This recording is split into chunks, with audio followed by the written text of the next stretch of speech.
This whole story is part of a very unhappy record of British relations in the Middle East, which my honourable friend is going to raise again on Friday.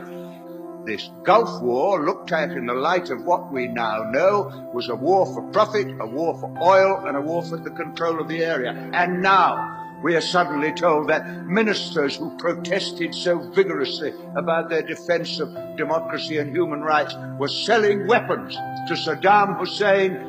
But I was in London in the Blitz in 1940, living in the Millbank Tower where I was born. Every morning I saw Dockland burning, 500 people were killed in Westminster one night by a landmine. It was terrifying.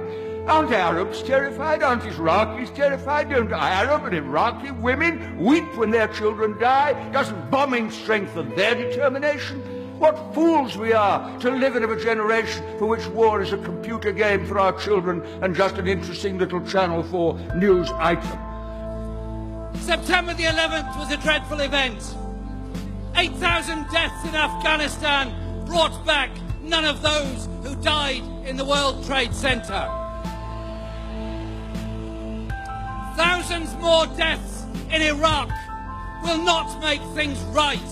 It will set off a spiral of conflict, of hate, of misery, of desperation that will fuel the wars, the conflict, the terrorism, the depression and the misery of future generations. Many of us have been utterly consistent about the bombing of Libya. This is not a solution. It's not the right thing to do. It's not the right way forward.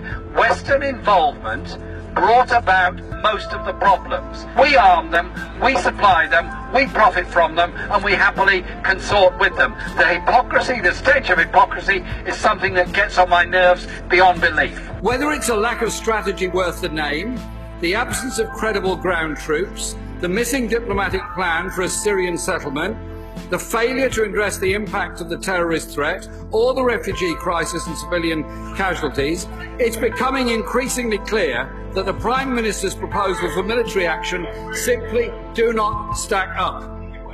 Bombs exported from Britain are being dropped on Yemeni children by Saudi pilots trained by Britain. Isn't it about time this government suspended its arms sales to Saudi Arabia?